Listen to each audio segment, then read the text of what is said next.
Semaine nationale d'action contre l'illettrisme en Normandie. Selon la dernière étude, 8% de la population adulte serait illettrée. C'est plus que la moyenne nationale qui est de 7%. Pour en parler en direct avec nous, Aïcha Talbi, bonjour.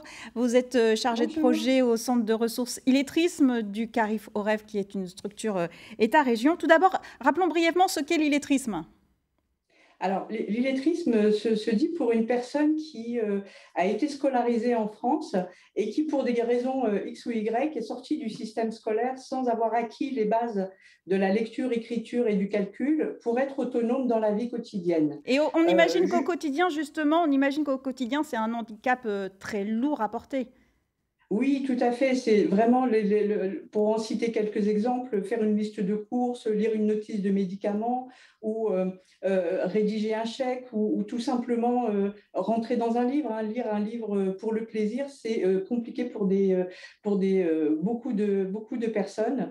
C'est aussi un frein pour l'accès à l'emploi. Aujourd'hui, beaucoup d'emplois nécessitent d'avoir recours à la lecture-écriture. Et puis ceux qui sont déjà en emploi, puisque la moitié des personnes en situation d'illettrisme sont en emploi et sont dans les entreprises, Alors pour ces justement, personnes, c'est un frein à l'évolution. Alors justement, comment vous faites pour les repérer, ces personnes ?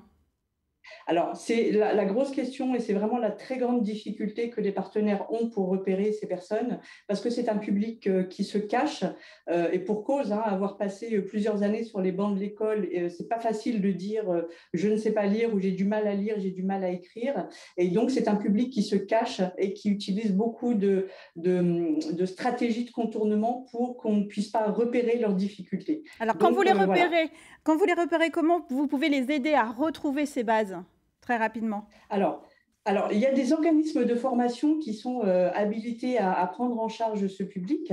Et on a la chance, donc, en région Normandie, que le conseil régional porte un dispositif porté donc, par les organismes de formation pour aider ces personnes à sortir de l'illettrisme, parce qu'on peut sortir de l'illettrisme. Ce n'est pas une fatalité.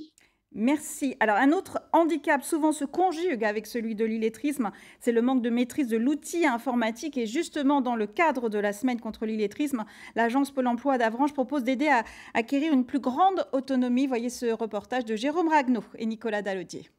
Je vous laisse mettre le nom d'utilisateur. Illectronisme, un terme barbare, il ferait presque peur, mais recouvre pourtant une réalité certaine dans cette agence Pôle emploi d'Avranches. C'est le fait de manquer d'autonomie dans les outils digitaux, de ne pas pouvoir être complètement autonome, utiliser son smartphone, utiliser son ordinateur et les différentes applications qui existent aujourd'hui.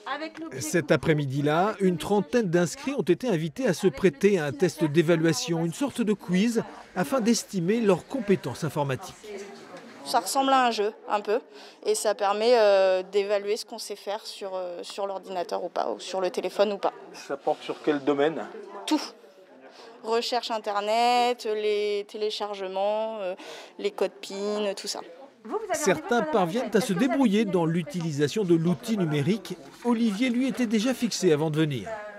Pour mettre les impôts sur l'ordinateur, je ne sais pas le faire. Pour regarder si ma paye est arrivée, je ne sais pas le faire. À ma banque, c'est pareil, je ne sais pas le faire. Alors, je demande à ma femme de me donner un coup de main parce que je connais rien du tout. Handicap plus lourd encore pour Katia, car elle ne maîtrise pas non plus la lecture ni l'écriture. Elle possède pourtant un ordinateur à la maison. Je m'en sers pas beaucoup. J'ai pour la banque, pour tout ce que j'ai besoin. Et là, vous y arrivez ? Oui, j'y arrive bien. Il faut qu'on vous ait montré d'abord comment procéder. Voilà, qu'on me montre et puis après, moi, j'y arriverai bien. Un programme d'accompagnement personnalisé est proposé à chaque personne à l'issue du test. Donc c'est une valeur de 10 € chacun. Pouvant aller jusqu'à une dizaine d'heures d'apprentissage individuel dans un des espaces publics numériques de l'agglomération d'Avranches. Voilà, l'accompagnement informatique, c'est aussi un sujet essentiel. Merci beaucoup, Aïcha Talbi, d'avoir été en direct avec nous ce midi. Voici l'adresse de votre site internet et le numéro de téléphone pour être orienté au mieux sur cette question. Merci à vous.